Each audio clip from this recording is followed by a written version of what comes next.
Hey everyone, my name's Amanda and I'm the Fun Size Reader, and welcome to Book Club for June of 2023, where we will be talking about Planes, Trains, and All the Feels by Livy Hart.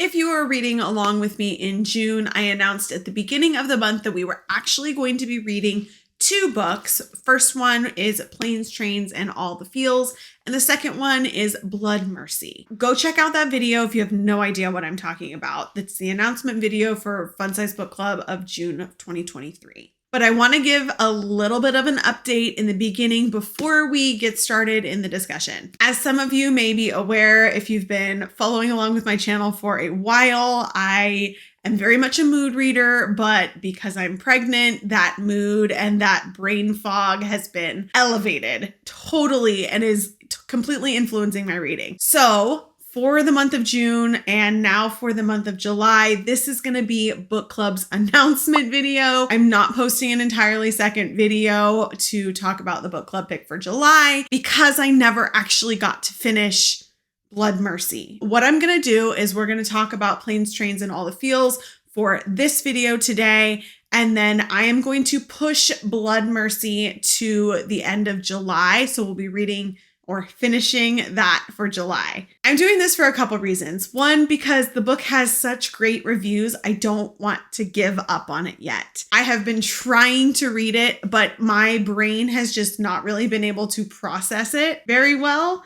So it's been taking me a long time. I am hoping that I will get to a point where it goes really quickly. A lot of people have said that happens. There's a lot of world building in the beginning, but the fog, it's just literally not been letting me do anything. I tried my best, but I don't want to give up yet. So I'm going to push it to July. I'm not sure if I said January earlier in the video. July. We're pushing it to July because this is for June. So if you haven't finished it yet, you've got a little bit more time. You're in the same boat as me. It might take me a while. It's a longer book. The writing is a certain vibe and certain feel. It's fantasy. It is vampires though. So, I mean, it's my thing. But hopefully we'll be able to read it for July. As always, the July discussion will be at the last Wednesday of the month at 5:30 p.m. Pacific Standard Time.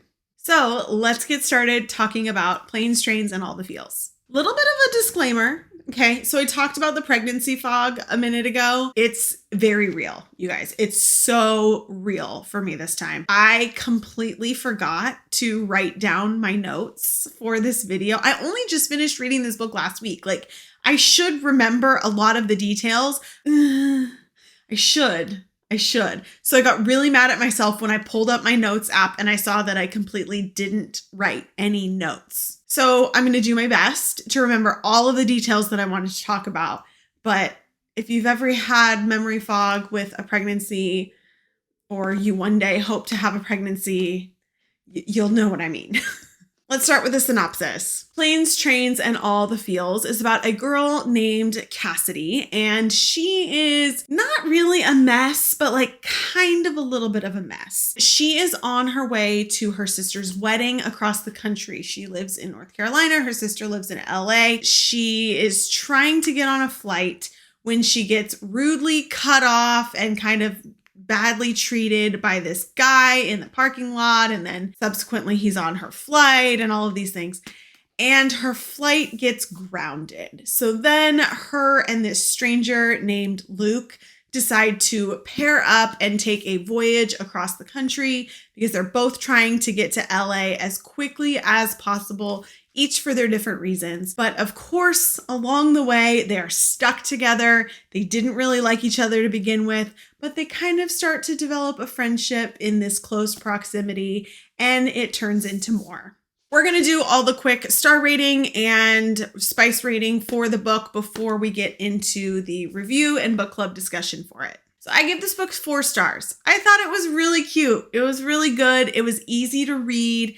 It kind of just flowed. It had all of the things that a romance and a rom-com was kind of looking for. Were there moments where it was kind of like, is this a little much? Yes. There were. It was still enjoyable. At least for me, I thought it was a really enjoyable, quick read. It was also kind of spicy. So on my scale, this gets a 3 chili peppers. It is an adult book. Even though it looks cute on the front, it is adult. It is pretty spicy. There are some very graphic scenes. So if that's what you're looking for, great. If you are not looking for a romance with spice in it, stay away from this one. If any of you have seen the movie Planes, Trains, and Automobiles, that is what this is inspired by. Obviously, it's like very clear that that is what this book is inspired by. So if Planes, Trains, and Automobiles is kind of this quirky friendship, meet cute, where these men are trying to get across the country. I can't remember for what reason. Everything on their trip goes wrong. And so it's just transportation after transportation after transportation that is wrong in order to get them to their location. And they develop friendship along the way. That's kind of what this book was. It was pretty much exactly that, except it was a romance. So we had kind of the frenemies. I don't even know if I want to say enemies to lovers vibe. Frenemies to lovers. Lots of hijinks, lots of banter, forced proximity. So there were some good tropes in this book. There were quite a few good tropes that I thought worked really well with just like the overarching Planes, Trains, and Automobiles idea. But there was a lot of emotional depth to it and family dynamics on both sides with both characters. And I thought that that added a deeper element. I'll talk about those things when it comes to the like book club section because I don't want to spoil those things. But know that this is not just a quirky hijinks kind of romance rom-com. It is definitely has a deeper side and has more emotions behind it. I definitely recommend it if you are looking for a great, easy read with a little bit of spice.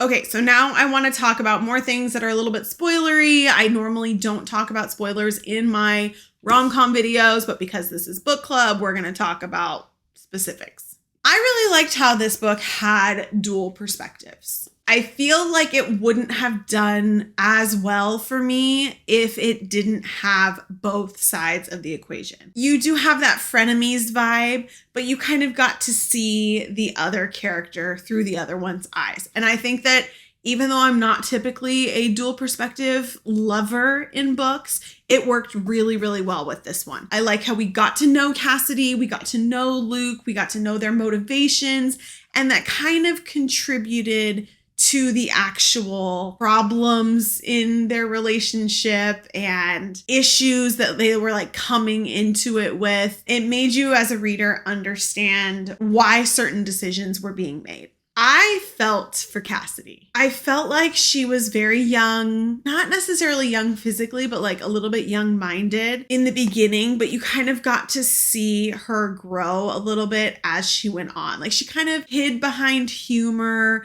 but you got to see that kind gentleness of her.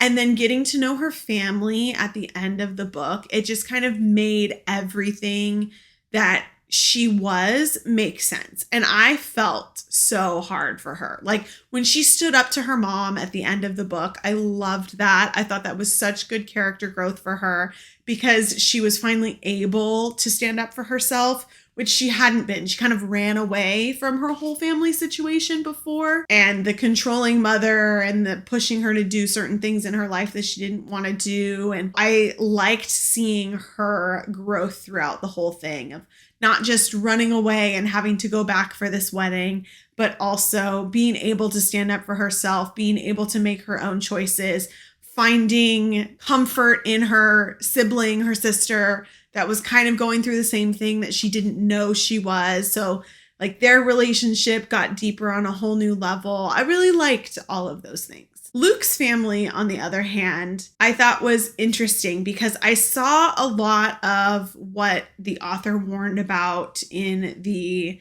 trigger warnings in the beginning of the book, mostly with Luke's family.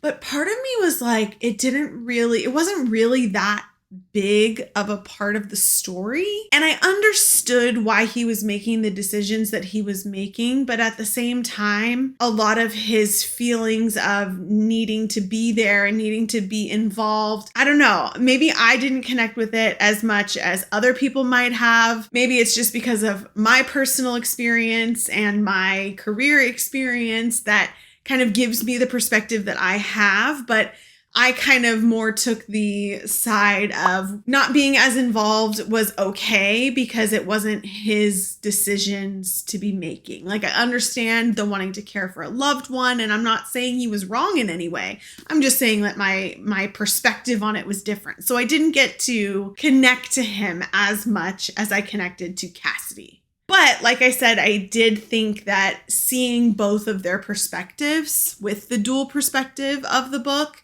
really made it so you as a reader got to see why they were making the decisions, which ultimately led to the third act breakup, which everybody hates. And we got another one. I'm sorry. I can't control when an author's going to put in a third act breakup. This one didn't surprise me as much. I don't know if the third act breakup in this book surprised any of you guys. I think that it was kind of inevitable. I mean, they had only known each other for like less than a week. So I could understand why they would get to their destination and be like, okay, well, this might not work out.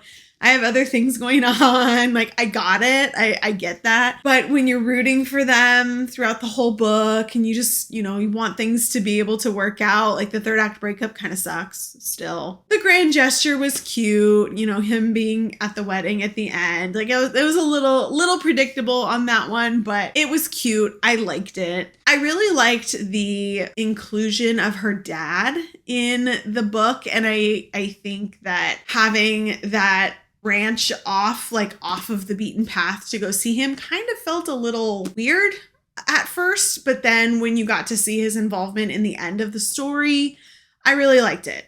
I liked that addition, I think, in getting to know Cassidy's character a little bit better. And I think that helped contribute to her strength, like knowing that she had that support with her dad, that she's missed out on a lot of that life with him, that her sister wanted her dad in their life, and, her sister was going through the same things.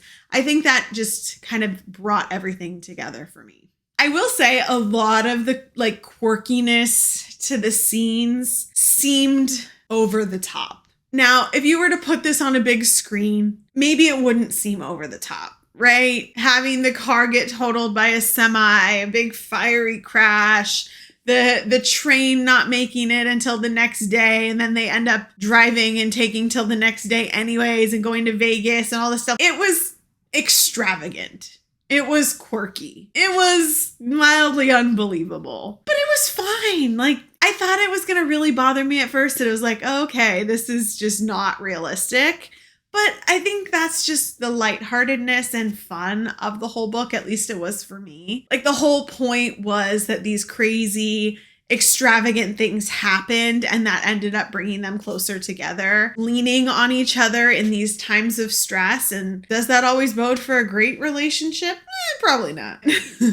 At least in the book it did. Overall, I thought it was really cute and I really liked it. And I would definitely recommend this one as a quick, summer fun, quick read for anybody who's looking for a beach read. I think this was a good one, especially if you're going on a trip or whatever. I think this is a good read for that. I hope you guys enjoyed reading this book too. If you didn't make it to the book club discussion today, it's not a big deal. Feel free to leave me a comment down below. Let me know your thoughts. If you've made it to the end of this video and I just spoiled everything that's in the book for you, sorry about that, but you kept watching, I warned you. So if you need the link to buy the book because all of that sounded amazing, I will put it in the description down below.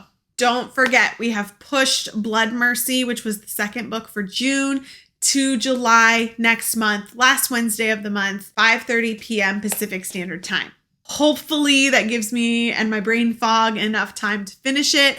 I'm so sorry for anybody who has already finished it. Hopefully you loved it. And hopefully you'll remember it enough to talk about it in a month. Thanks for coming to chat today. As always, I really appreciate you guys hanging out with me for Fun Size Book Club. Don't forget, you can find me on all the social media at The Fun Size Reader, and I'll see you guys next month.